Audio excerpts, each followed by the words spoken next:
Hello, आवाज आ रही है सभी को?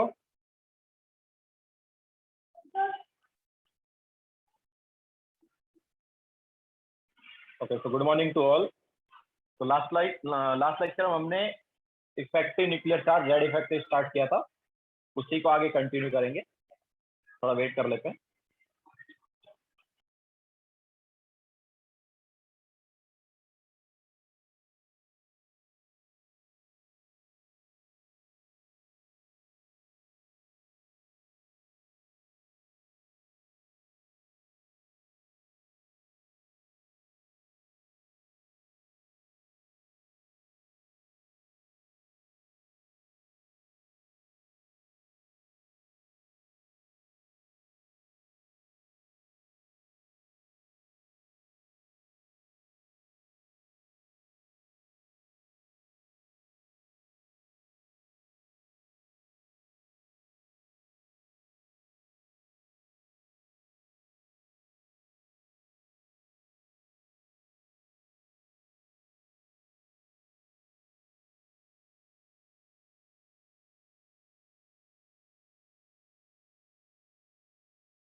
दक्ष, कौन सी बुकलेट की बात कर रहे हो?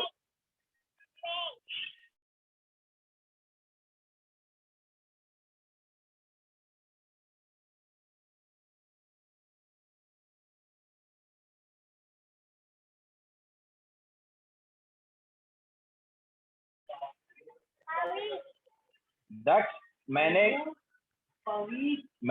ग्रुप या यूट्यूब पे ऑलरेडी रिकॉर्डिंग डाली हुई है सॉल्यूशंस की, तो वहां पर देख सकते हो तुम।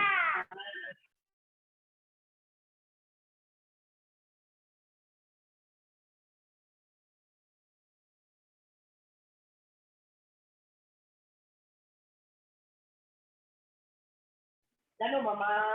हाँ, तो डाउट लेक्चर जिस दिन होगा उस दिन पूछ लेना, अगर कुछ डाउट है तो डाउट लेक्चर वाले दिन पूछ लेना।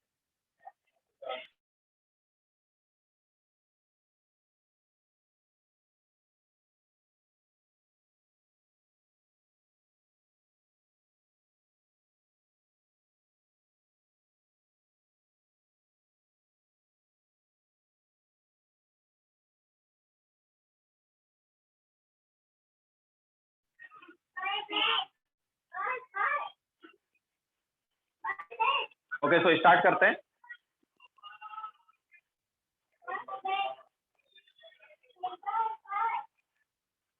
तो लास्ट टाइम हमने इफेक्टिव न्यूक्लियर चार्ज स्टार्ट किया था। नाउ उसी को आगे कंटिन्यू करेंगे। तो तुम स्कैंडियम का, जिसका जेड क्या है, जेड इज 21, CI का, जिसका जेड है 22,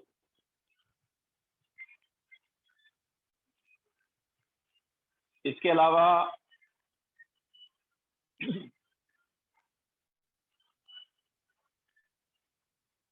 क्रोमियम का, जिसका जेड है 24, and copper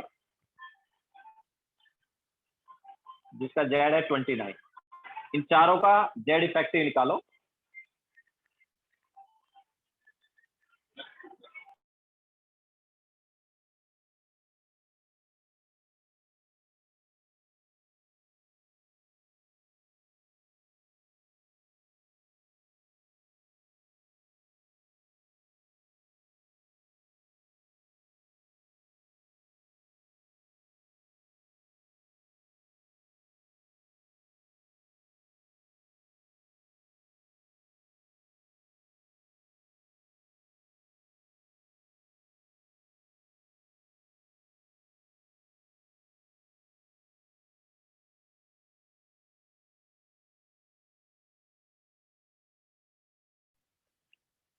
that's you can ask on WhatsApp also. WhatsApp पे पूछ लो या ग्रुप पर भी पूछ सकते हो।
That's then ask on Saturday.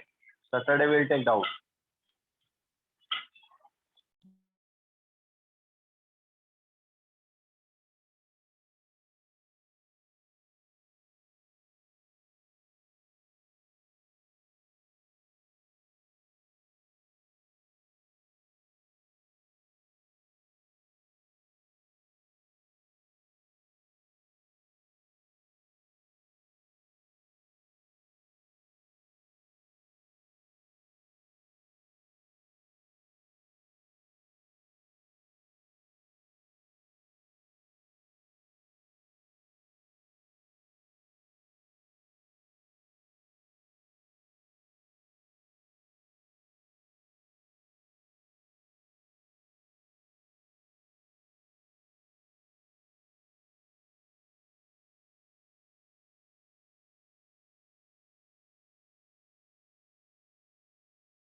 आया किसी का answer?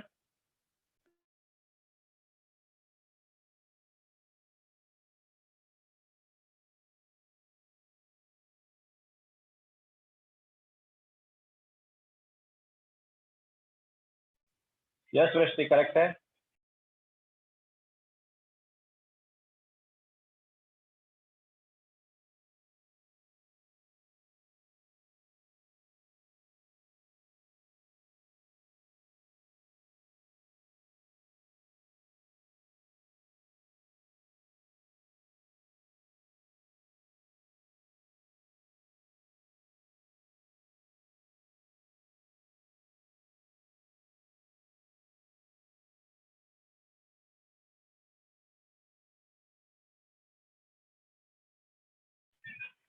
Yes, second is also correct वृष्टि।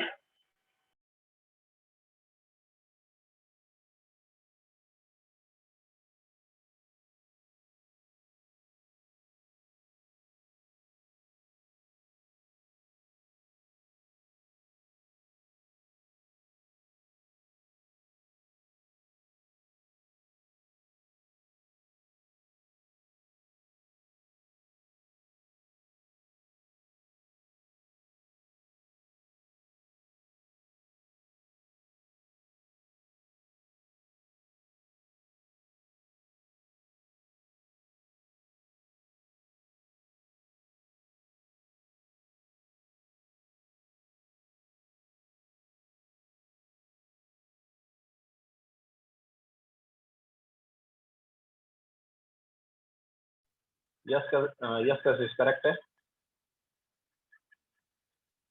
मधुकर करेक्ट है।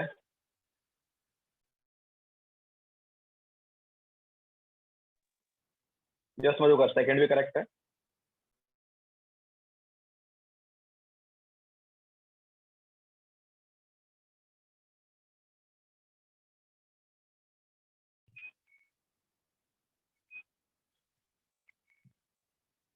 वृष्टि थर्ड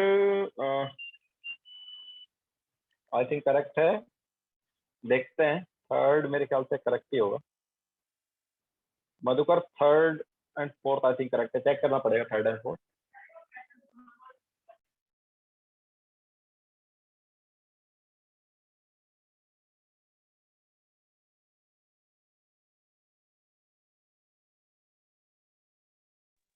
यस कशिश करेक्ट है।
कशिश करेक्ट आई थिंक थर्ड वाला। थर्ड एंड फोर्थ चेक करना पड़ेगा सभी को।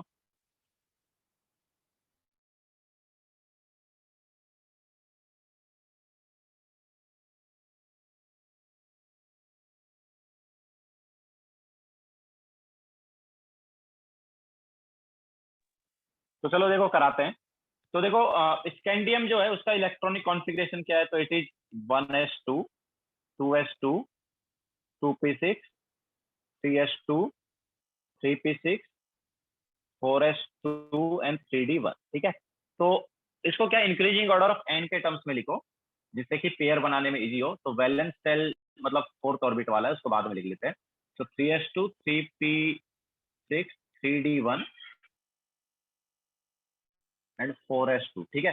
अब सबसे वैलेंस वाला सेल जो है nth ऑर्बिट जो है अपने पास ये हो गया, उससे अंदर वाला सेल जो है ये हो गया, एंड देन बचे हुए ये हो गए, ठीक है। तो सिग्मा क्या आएगा, तो sigma is equal to 0.35 into, देखो वैलेंस सेल में कितने इलेक्ट्रॉन है, 2, वैलेंस सेल में 2 इलेक्ट्रॉन है, रिमेनिंग इलेक्ट्रॉन कितना हुआ, ऑब्वियसली 1, तो 0.35 प्लस 1 प्लस 0.85 इंटू क्या करेंगे, n-1 ऑर्बिट में कितने इलेक्ट्रॉन है, 9 इलेक्ट्रॉन, ओके। तो मल्टीप्लाई बाय 9 प्लस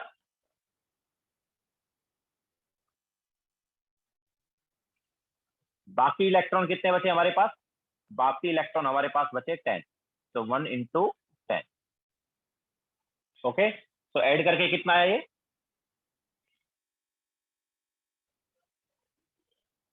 18 आया क्या,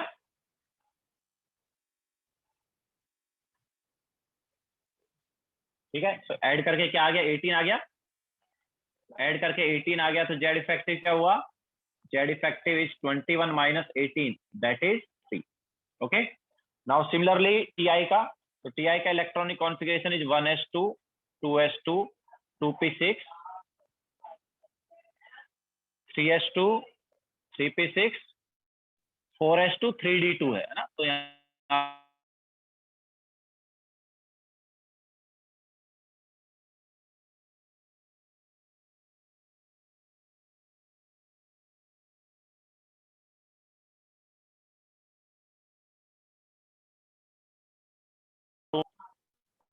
प्लस 0.85 इंटू n-1 ऑर्बिट में कितने इलेक्ट्रॉन है, 10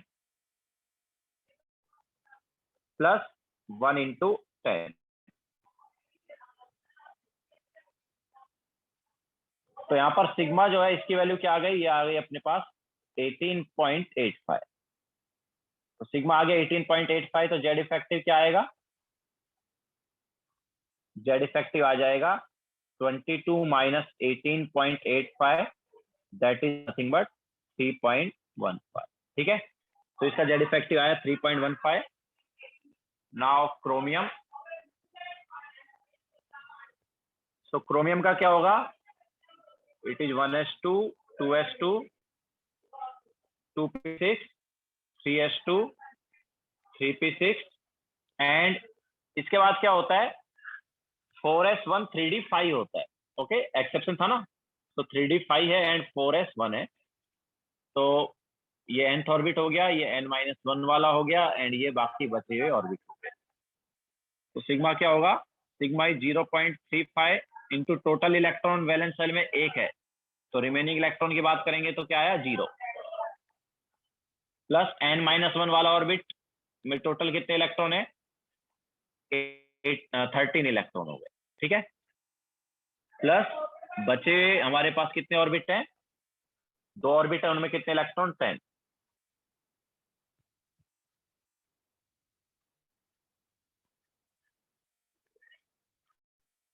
तो ये हमारे पास कितना आ रहा है, ये हमारे पास आ रहा है 21.05, तो आई थिंक मैक्सिमम लोगों का रॉन्ग ही आया है ना,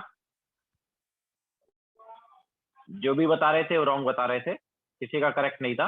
तो इट इज 24 माइनस 21.05, तो कितना आया,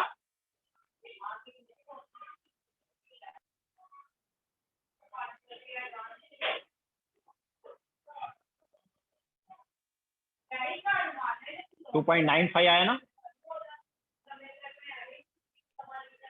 okay.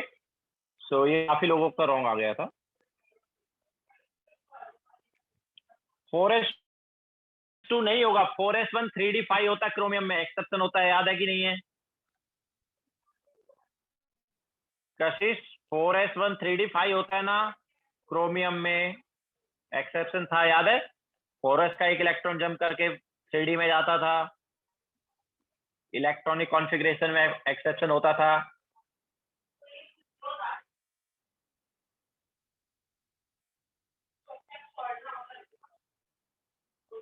Okay, now similarly copper का अगर हम देखेंगे तो 1s2 2s2 2p6 3s2 3p6 and then हमारे पास 4s2 3d9 होना चाहिए, बट यहाँ पर भी क्या है, s का एक इलेक्ट्रॉन जंप करके d में आ जाता था, तो ये था 3d10 4s1।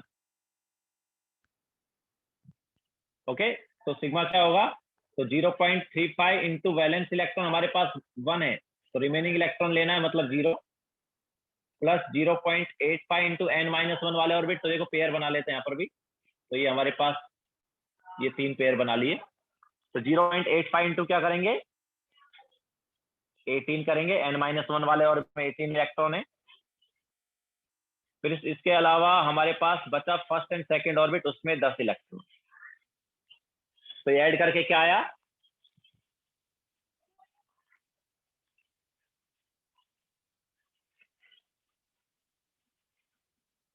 ये आ रहा है 25.3। तो जेड इफेक्टिव क्या हो गया,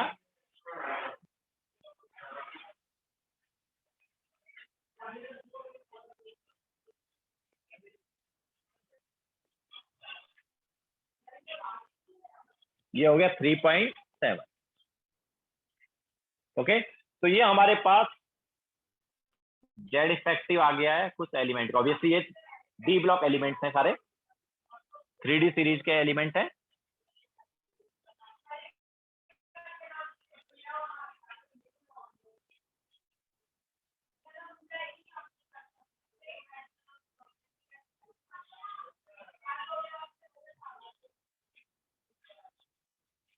ओके, नाउ तो यहां पर हम नोट 3 लिखेंगे अभी। तो देखो नोट 3 क्या हो जाएगा, तो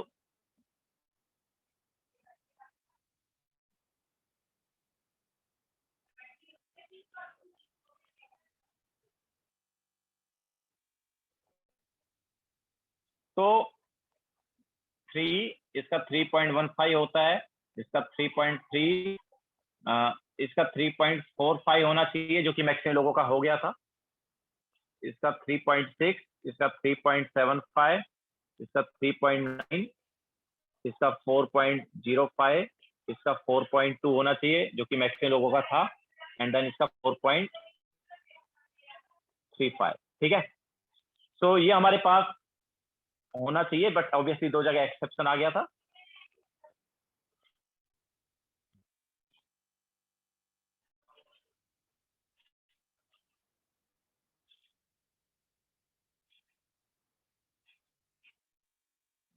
ठीक है, सो क्रोमियम एंड कॉपर जो है उसमें एक्सेप्शन है अपने पास, ये नहीं होता है। क्रोमियम और कॉपर का इलेक्ट्रॉनिक कॉन्फ़िगरेशन क्या है, थोड़ा अलग है, तो दैट्स वाई हमारे पास वैल्यू थोड़ी डिफरेंट आती है। तो क्रोमियम का आता है 2.95 एंड कॉपर का आ जाता है अपने पास 3.7। तो एक्चुअल में क्या है, for D block element, for D block element Z effective increases by 0.15 from left to right। तो लेफ्ट टू राइट जब हम जाते हैं डी ब्लॉक एलिमेंट में, तो जेड इफेक्टिव कितने से इंक्रीज होता है, 0.15 से इंक्रीज होता है। Okay, so this is note 3। याद है एस एंड पी ब्लॉक में कितने से इंक्रीज हो रहा था, 0.65 से हो रहा था। नोट 1 हमने लिखवाया था ना, एस एंड पी ब्लॉक में जब हम लेफ्ट टू राइट जाते हैं तो 0.65 से इंक्रीज होता है, लेकिन डी ब्लॉक में लेफ्ट टू राइट जाते हैं तो 0.15 से इंक्रीज होता है। ओके, तो ये 0.15 से इंक्रीज क्यों हो रहा है, क्योंकि लेफ्ट टू राइट जा रहे हैं, तो जेड कितने से बढ़ रहा है, जेड 1 से बढ़ रहा है। और इलेक्ट्रॉन देखो लेफ्ट टू राइट जब जा रहे हैं तो डी ऑर्बिटल में ऐड होता जा रहा है, और डी ऑर्बिटल कहां पर है, n-1 वाले में। ठीक है, तो n-1 में एक एक इलेक्ट्रॉन ऐड होता जा रहा है। देखो उधर 3d1 था, नीचे 3d2 है, तो एक इलेक्ट्रॉन n-1 ऑर्बिट में ऐड हुआ। इसका मतलब क्या है कि जिसको हम 0.85 से मल्टीप्लाई कर रहे हैं वो वाला 1 से बढ़ गया। ठीक है, तो बेसिकली जेड तो 1 से बढ़ रहा है और सिग्मा जो है वो 0.85 से बढ़ रहा है। जेड 1 से बढ़ा, सिग्मा 0.85 से बढ़ा, तो जेड इफेक्टिव कितने से बढ़ेगा, 0.15 से बढ़ेगा। ओके, तो S block and P block element के लिए लेफ्ट टू राइट जाने पर 0.65 से जेड इफेक्टिव बढ़ता है, बट डी ब्लॉक के लिए 0.15 से जेड इफेक्टिव बढ़ता है, मतलब कम वैल्यू से बढ़ता है। ओके, तो ये हमारे पास था जेड इफेक्टिव। नाउ नेक्स्ट हम लेंगे रेडियस। पहले लिखो फटाफट, ये आगे चलते हैं।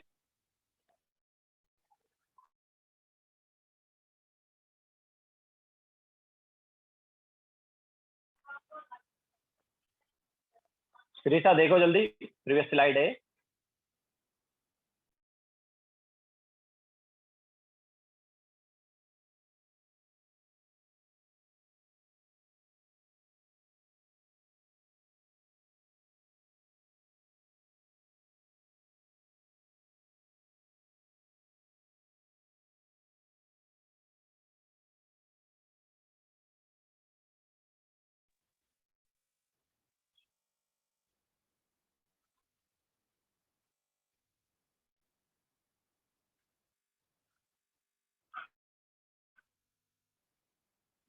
हो गया क्या सबका?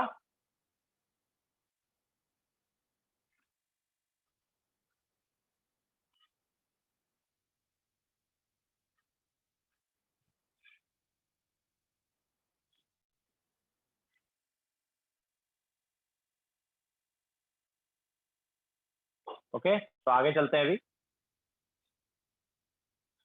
नेक्स्ट हेडिंग डालो, different type of atomic radius.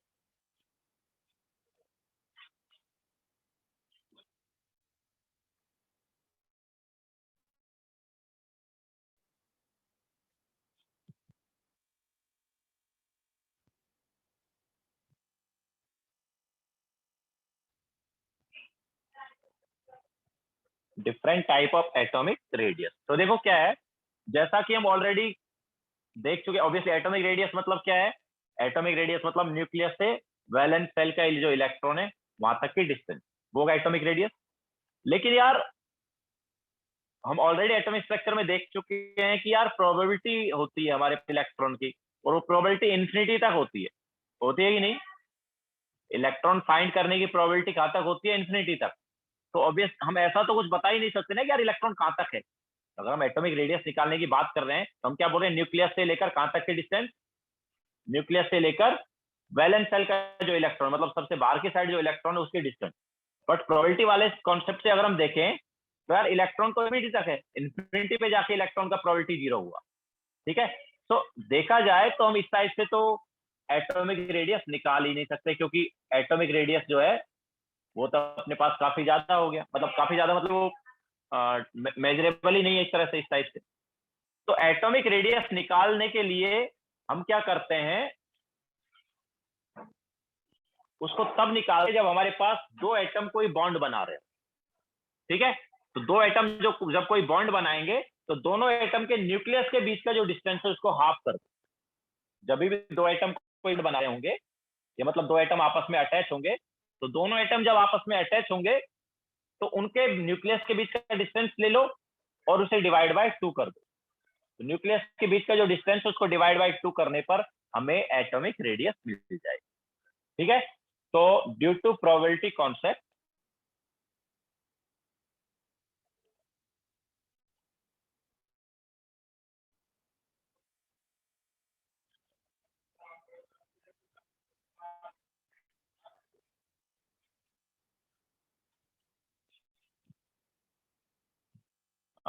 Probability of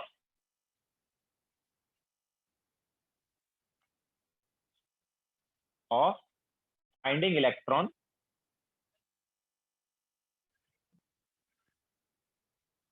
is 0 only at infinite distance।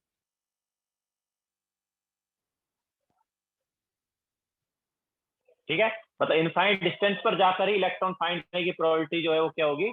0 होगी। ठीक है, या हम इसको ऐसे बोल सकते हैं, that is probability of finding electron is never 0 at a large distance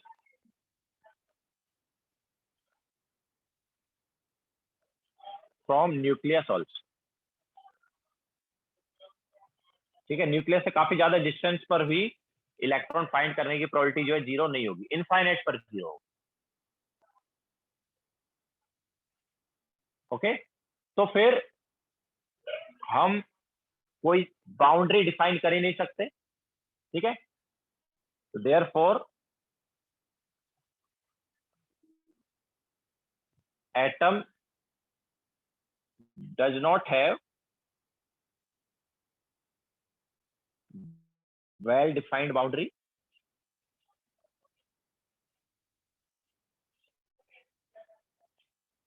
ठीक है, या हम ऐसा बोल सकते हैं कि एटॉमिक रेडियस हम मेजर नहीं कर सकते. ठीक है, और एटॉमिक या फिर और exact value of atomic radius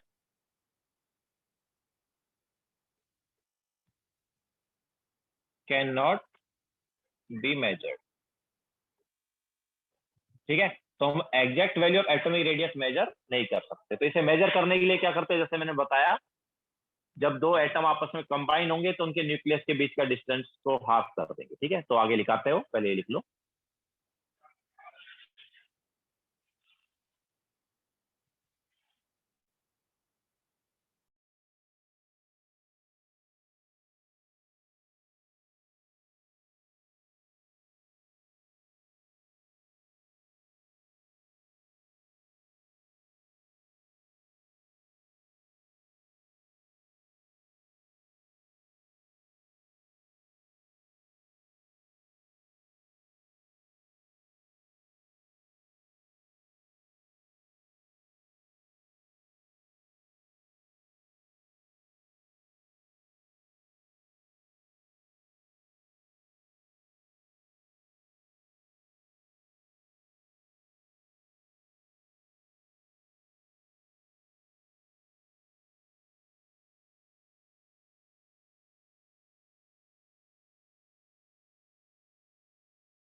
हो गया सभी का?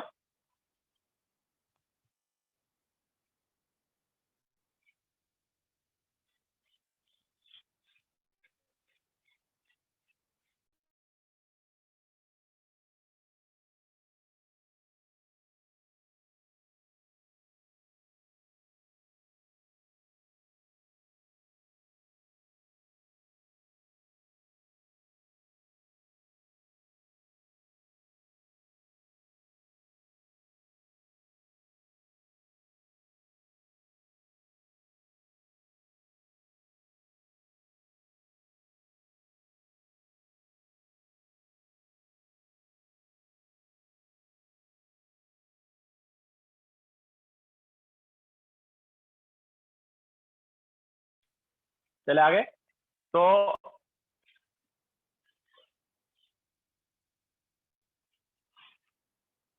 Atomic radius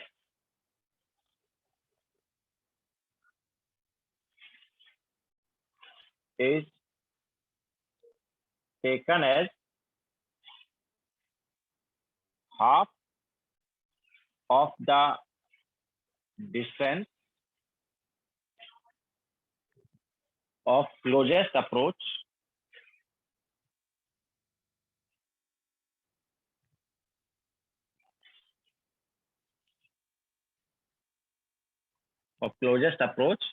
when atoms are in bonding state। मतलब वो आपस में क्या बना रहे हैं, बॉन्ड बना रहे हैं।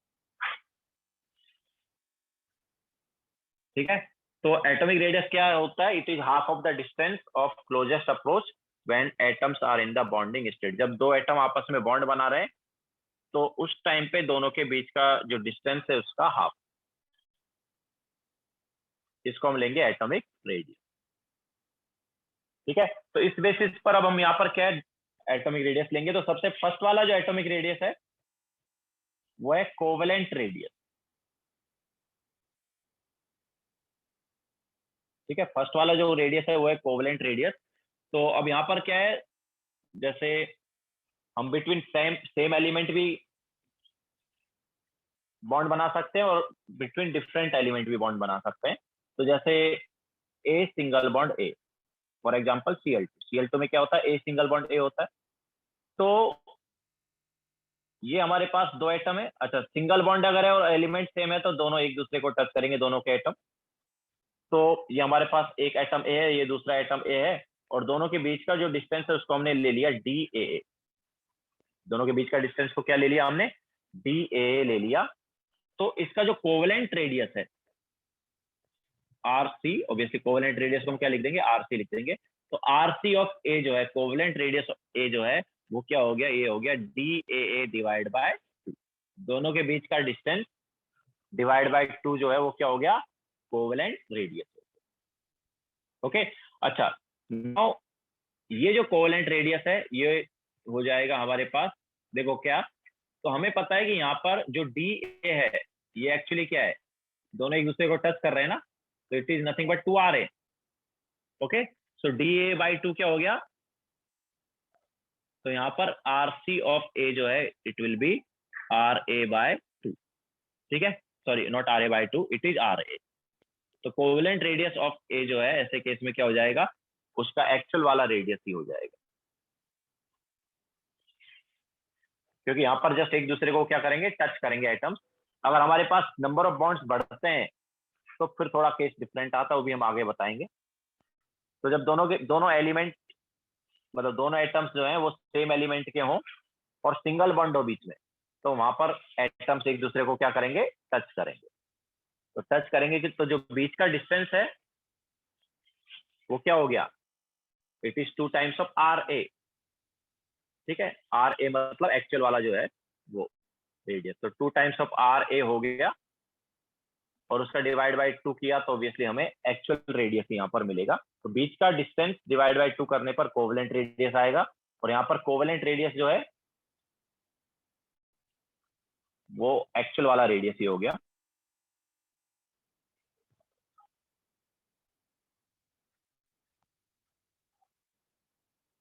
ना अगर हम यहाँ पर सिंगल बॉन्ड की बजाय डबल बॉन्ड वाला कोई लेते हैं, जैसे मान लो हमने लिया O2, ठीक है, तो A double bond A for example O2। तो ऐसे केस में क्या है, अपने पास बीच जो डिस्टेंस है वो थोड़ा कम हो जाएगा, ओवरलैपिंग हो जाता है एक्चुअली। जैसे बॉन्ड ऑर्डर बढ़ा या नंबर ऑफ बॉन्ड्स बढ़े तो ओवरलैपिंग हो जाता है, तो थोड़ा सा ओवरलैपिंग हो गया। तो बीच का डिस्टेंस जो है, ऑब्वियसली दोनों को हमने ए बोला है, तो बीच का डिस्टेंस अभी भी क्या है, DAA। तो कोवेलेंट रेडियस ऑफ ए जो है इट इज DAA बाय 2।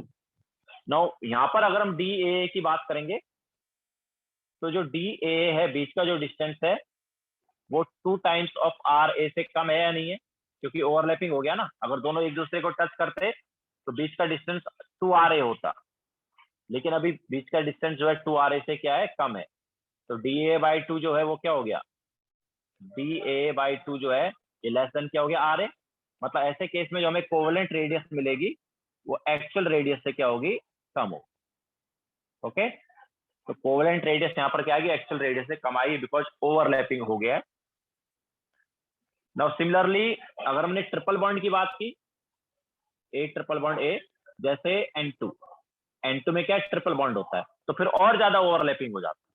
ठीक है, अगर हम ट्रिपल बॉन्ड की बात करेंगे तो ओवरलैपिंग और ज्यादा हो जाएगा, तो और ज्यादा ओवरलैपिंग हो गया यहाँ पर। ठीक है, तो बीच का डिस्टेंस अभी भी हमने बोल दिया डी ए, तो कोवेलेंट रेडियस ऑफ ए जो है it is D A by 2, and obviously यहाँ पर भी जो डी ए है it is less than 2 R A, means हम बोल सकते हैं डी ए बाई 2 जो है लेस देन आर ए हो गया। इसका मतलब क्या है कि कोवेलेंट रेडियस ऑफ ए जो है यहाँ पर क्या है, यहाँ पर भी लेस देन आर ए है, मतलब एटॉमिक रेडियस से क्या है, कम। तो अगर सिंगल बॉन्ड है तो एक दूसरे को टच करेंगे, अगर डबल या ट्रिपल बॉन्ड है तो ओवरलैप कर जाएंगे, तो ओवरलैप करने की वजह से बीच का डिस्टेंस जो है वो क्या हो जाएगा, कम। ओके, तो ये हमारे पास है कोवेलेंट रेडियस।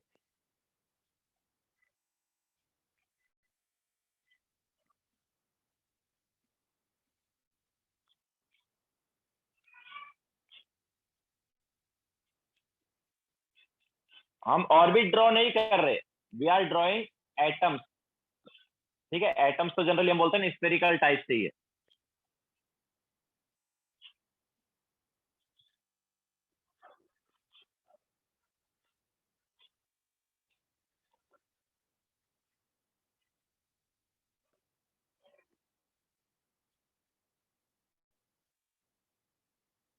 ऑर्बिट यहाँ पर टच नहीं कर रहे हैं, यहाँ पर एटम्स टच कर रहे हैं और एटम्स ओवरलैप कर रहे हैं।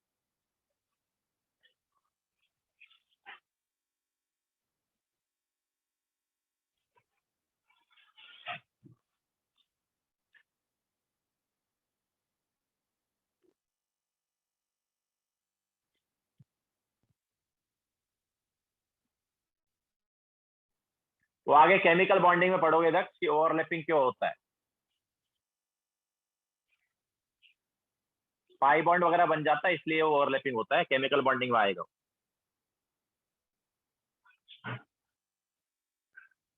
ये उसको ऐसे बोल सकते हैं, पाई बॉन्ड बनने की वजह से बीच का डिस्टेंस कम हो जाता है।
हो गया सभी का, आगे चलें।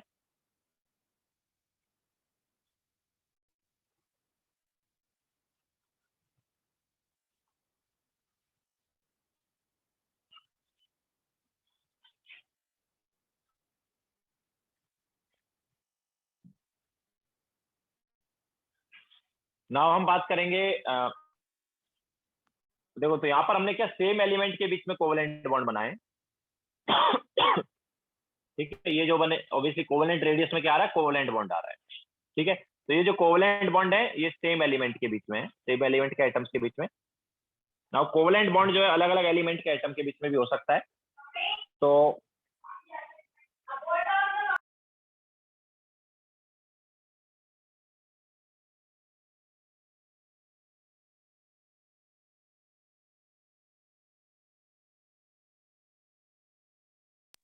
जैसे हमारे पास बॉन्ड है, मान लो ए बी वाला, ठीक है, ए सिंगल बॉन्ड बी, ये कोवेलेंट बॉन्ड है। तो ऑब्वियसली अब यहाँ पर क्या है, दोनों का साइज अलग अलग होगा, ए का साइज कुछ अलग होगा, बी का साइज कुछ अलग होगा।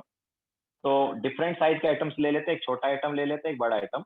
नाउ यहाँ पर भी देखो क्या है, ओवरलैपिंग होगी। जब हमारे पास डिफरेंट एलिमेंट के आइटम होंगे तो भी ओवरलैपिंग होता है। तो ये हमने दो एटम ले लिए, एक मान लो ए है, दूसरा बी है। तो दोनों के बीच का जो डिस्टेंस है इसको हमने बोल दिया डी ए बी है। ठीक है। So now this, yes, like H C L. Okay, example अगर देखोगे तो लाइक एच सी एल या H B R H F वगैरह कुछ भी ले लो, H single bond C L. ठीक है। सो अब यहां पर जो कोवलेंट रेडियस है of A is equal to covalent radius of B, और वो क्या हो जाएगा, it will be D A B by 2। ठीक है। तो जो बीच का डिस्टेंस है उसका डिवाइड बाय 2 करेंगे तो वो क्या आ जाएगा, कोवलेंट रेडियस आ जाएगा। एंड वो ऑब्वियसली यहाँ पर covalent radius of A and covalent radius of B हो जाएगा। अलग अलग एलिमेंट के एटम हैं, दैट्स वाई वो ओवरलैप करेंगे। तो वो ओवरलैप करेंगे। अगर सेम एलिमेंट के एटम होते हैं तो ओवरलैप नहीं करते। अगर सेम एलिमेंट के एटम होते और सिंगल बॉन्ड होता तो ओवरलैप नहीं करते। बट यहाँ पर क्या, दोनों का इलेक्ट्रोनेगेटिविटी अलग अलग होगा। अलग अलग एलिमेंट का एटम है तो इलेक्ट्रोनेगेटिविटी एक्चुअली अलग अलग होगा, एंड उसकी वजह से ये ओवरलैप करेंगे। ठीक है। तो यहाँ पर जो फॉर्मूला आएगा, एक और फॉर्मूला यहाँ पर देखो आ सकता है। अब देखो, covalent radius of A and covalent radius of B is D A B by 2। Now हमें पता है कि यहाँ पर जो डी ए बी है, बीच का जो डिस्टेंस है, ओवरलैपिंग हो गया ना। अगर ओवरलैपिंग नहीं होता तो बीच का डिस्टेंस क्या होता, R A plus R B हो जाता ना। बट ओवरलैपिंग हो गया तो बीच का जो डिस्टेंस है it will be less than R A plus R B. Okay. तो जो बीच का डिस्टेंस है वो लेस देन होगा R A plus R B से। तो इसके लिए फॉर्मूला आता है कि कितना होगा, तो D B is equal to R A plus R B minus 0.09 into electronegativity difference of A and B. ठीक है। ए एंड बी का electronegativity difference.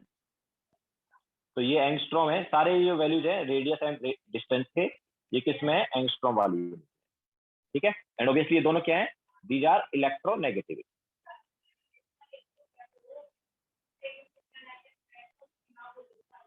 Okay. So D A B मतलब बीच का जो डिस्टेंस है it is R A plus R B minus 0.09 into electronegativity difference of A and B. तो इस फॉर्मूले के थ्रू हम यहाँ पर क्या निकाल सकते हैं, बीच का डिस्टेंस निकाल सकते हैं या कोवलेंट रेडियस निकाल सकते हैं।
ठीक है, तो ये हमारे पास फर्स्ट था वंडरवॉल सॉरी एटॉमिक रेडियस का फर्स्ट पार्ट जो कि था कोवलेंट वाला। नाउ सेकंड है यहाँ पर मेटालिक रेडियस। तो ऑब्वियसली मेटालिक रेडियस नाम से ही पता चल रहा है मेटल्स के केस में आएगा, तो इसको हम आर एम से रिप्रेजेंट कर सकते हैं। इसके अलावा इसका एक और नाम है क्रिस्टल रेडियस। क्रिस्टल मतलब सॉलिड, ठीक है, तो ये सॉलिड वाला रेडियस है। जब हमारे पास सॉलिड्स होंगे तो ऑब्वियसली मेटल्स जो है वो सॉलिड होते हैं। तो सॉलिड वाला रेडियस या क्रिस्टल रेडियस जो है उसकी बात कर रहे हैं हम।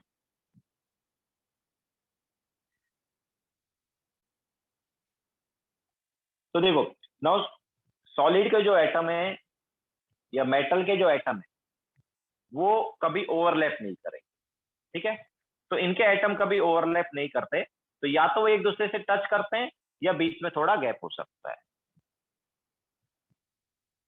ओके, तो या तो एक दूसरे से टच करेंगे या बीच में थोड़ा गैप होगा। तो थोड़ा सा गैप भी हो सकता है, आगे सॉलिड स्टेट चैप्टर में पढ़ोगे इसके बारे में। तो या तो कर सकते हैं या बीच में गैप हो सकता है। तो दिस इज एम, बीच के डिस्टेंस को हम बोल देते हैं डी एम एम, या चलो ए ले लेते हैं इसको भी।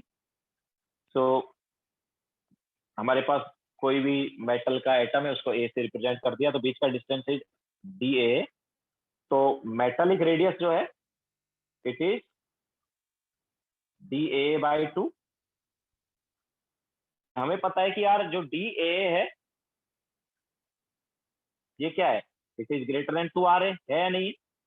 ये हम बोल सकते हैं कि डी ए बाई टू जो है ये ग्रेटर देन आर ए हो गया। ये हम बोल सकते हैं कि जो मेटालिक रेडियस है of A it is greater than R. तो अभी हमें यहाँ पर जो मेटालिक रेडियस मिलेगी वो मतलब एक्चुअली क्या है, ग्रेटर देन भी हो सकता है और इक्वल भी हो सकता है, दोनों चीज हो सकती है, ठीक है। अगर टच करेंगे तो इक्वल होगा और अगर टच नहीं करेंगे तो ग्रेटर होगा।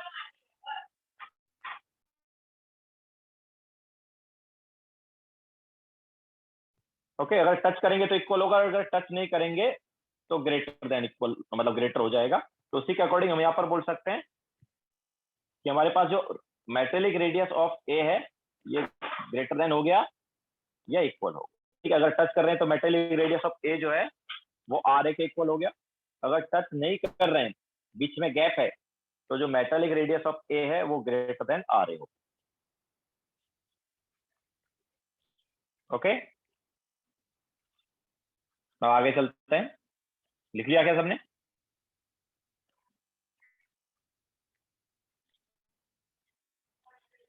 यस, दक्ष, ये ओवरलैपिंग वाला कॉन्सेप्ट जो है मतलब सॉलिड्स वाला जो है, अभी जो मेटालिक रेडियस वाला पढ़ रहे हैं ये वाला सॉलिड स्टेट चैप्टर में होगा। बाकी जो कोवलेंट में हमने ओवरलैपिंग वाली बात की है वो केमिकल बॉन्डिंग में होगा।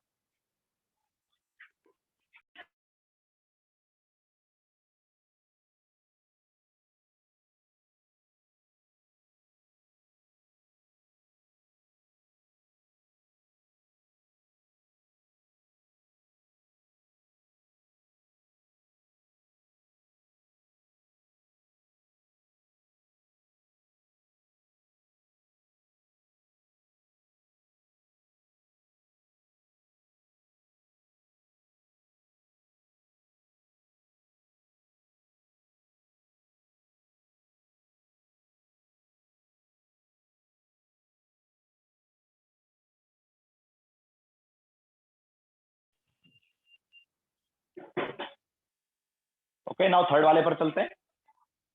सो थर्ड वाला जो है ये है वंडरवॉल रेडियस।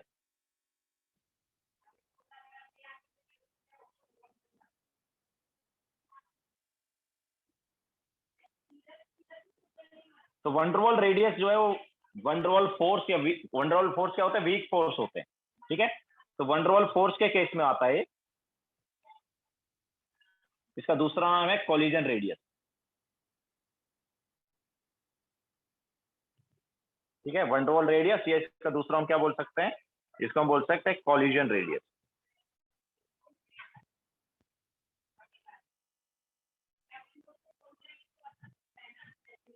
ओके, तो एक्चुअली ये देखो वंडरवॉल फोर्स जो है या वीक वंडरवॉल फोर्स जो है एक तो नोबल गैस के केस में होते हैं या कोई भी गैस मॉलिक्यूल्स के बीच में भी यही फोर्स लगते हैं, बिटवीन गैस मॉलिक्यूल्स ये फोर्स लगते हैं, तो वहां पर इंटरमॉलिक्यूलर डिस्टेंस बहुत ज्यादा होता है। ठीक है, तो पहले हम ले लेते हैं बिटवीन नोबल गैस। तो बिटवीन नोबल गैस की बात कर लेते हैं। तो हमारे पास ये कोई एक नोबल गैस है, जैसा हमने बताया कि वीक फोर्स है तो इंटरमॉलिक्यूलर डिस्टेंस काफी ज्यादा रहता है। ये ए और ए दो एटम है, तो इनके बीच का जो डिस्टेंस है इसको हमने बोल दिया डी ए। तो ये जो डिस्टेंस है ये काफी ज्यादा है। ठीक है, सो वंडरवॉल रेडियस ऑफ ए जो है it is D A by 2। लेकिन यार ये जो डी ए है ये तो काफी बड़ा हो गया ना, it is very very greater than R है, क्योंकि बीच का डिस्टेंस जो है वो हमारे पास क्या है, ये बीच का डिस्टेंस जो है ये बहुत बड़ा है। ठीक है, it is very very greater than 2 R है ऐसे। Okay, so D A by 2 is very greater than R A. So van der Waals radius of A जो है it is very very greater than क्या आएगा, आर ए आएगा। जो बीच का डिस्टेंस है आर ए से बहुत बड़ा। ओके, अच्छा इसमें लास्ट वाले में भी थोड़ा सा करेक्शन कर लेता। नहीं नहीं कोई प्रॉब्लम नहीं, वो तो बराबर है। हाँ, सो बीच का जो डिस्टेंस है वंडरवॉल रेडियस, बीच का डिस्टेंस जो है it is very very greater than 2 R A हो गया। ठीक है, so D A by 2 is very very greater than R A. तो हम ऐसा ही बोल सकते हैं कि जो वंडरवॉल रेडियस है it is very very greater than R. ठीक है, क्योंकि वीक वंडरवॉल फोर्स है और वीक वंडरवॉल फोर्स के केस में इंटरमॉलिक्यूलर डिस्टेंस बहुत ज्यादा हो।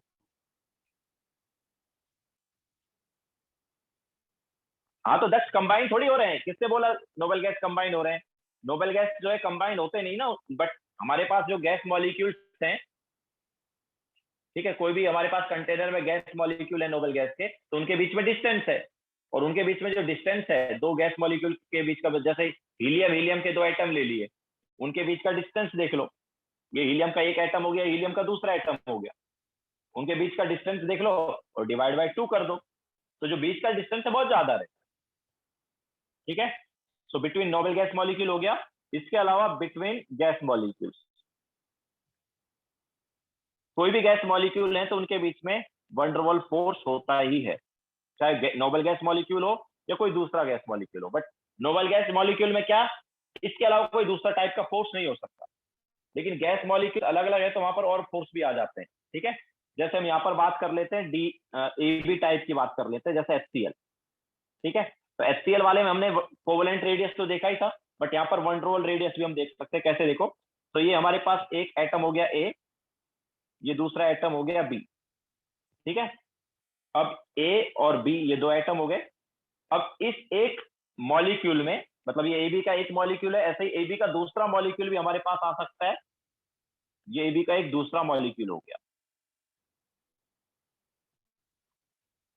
इसी टाइप से AB का एक तीसरा और मॉलिक्यूल आ सकता है, ये AB का तीसरा मॉलिक्यूल हो गया।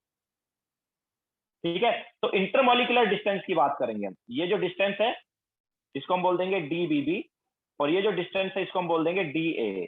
तो ये जो इंटरमॉलिक्यूलर डिस्टेंस है ये काफी ज्यादा है। ओके, सो अगर हम यहां पर बोलेंगे वंडरवॉल रेडियस ऑफ ए, तो ये क्या होगा, DAA/2। एंड अगर हम यहां पर बोलेंगे वंडरवॉल रेडियस ऑफ बी, तो ये क्या होगा, DBB/2।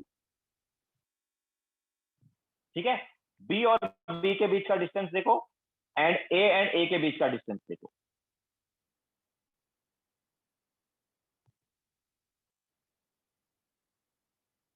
हाँ दक्ष बोलो। Sir, for noble gases, if they don't form molecules, then how will the distance between the nuclei be constant? Noble gas molecule, अबे यार नोबल गैस में मॉलिक्यूल्स होते हैं ना, this helium is molecule, but उसमें एक ही एटम है।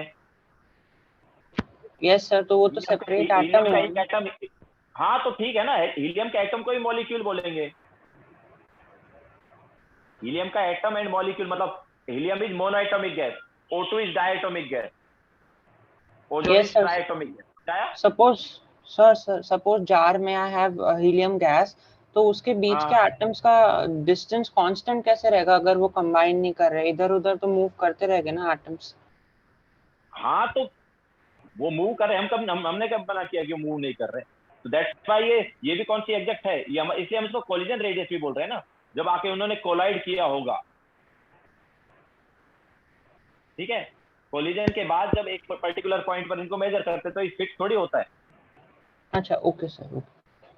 ठीक है, एक एवरेज डिस्टेंस की बात कर सकते हैं हम कि यार जब मॉलिक्यूल्स मूव कर रहे हैं तो कोई पर्टिकुलर पॉइंट पर एवरेज डिस्टेंस ले ली होगी हमने। Okay, okay sir. ओके, तो one roll radius of A is DA by 2 and one roll radius of B is DBB by 2। तो हमें पता है कि यार ये जो DA by 2 है ये RA से काफी बड़ा है, और DBB by 2 जो है ये RB से काफी बड़ा है। ठीक है, तो वन रोल रेडियस जो है उसकी वैल्यू काफी बड़ी आएगी, मतलब this is very very greater than RA, and one roll radius of B जो है it is very very greater than RB।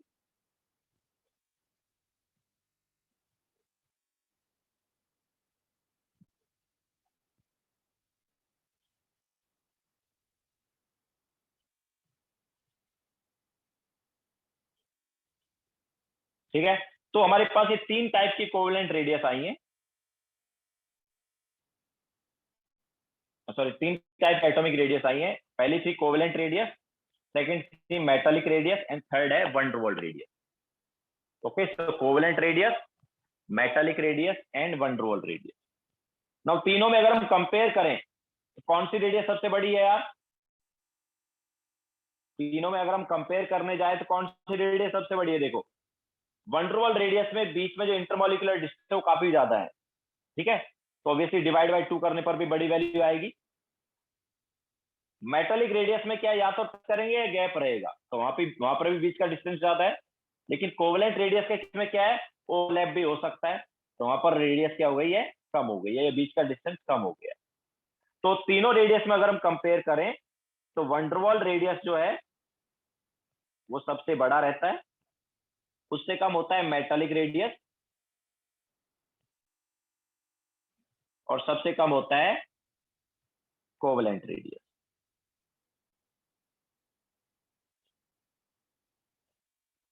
ठीक है, तो किसी भी एट के ये 3 रेडियस में अगर तुम्हें कंपैरिजन दिया जाएगा या पूछा जाएगा कि कौन सी वैल्यू कौन सी रेडियस की हो सकती है, तो ऐसे कंपेयर करके देख सकते हो। वन रोल रेडियस सबसे बड़ी रहती है, कोवेलेंट रेडियस सबसे छोटी होती है, और ऑब्वियसली मेटालिक जो है बीच वाली। मेटालिक रेडियस मतलब क्रिस्टल रेडियस या सॉलिड वाला रेडियस।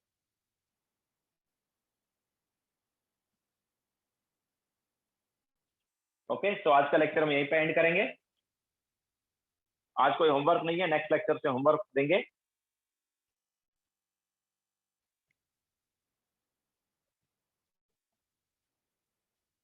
ओके,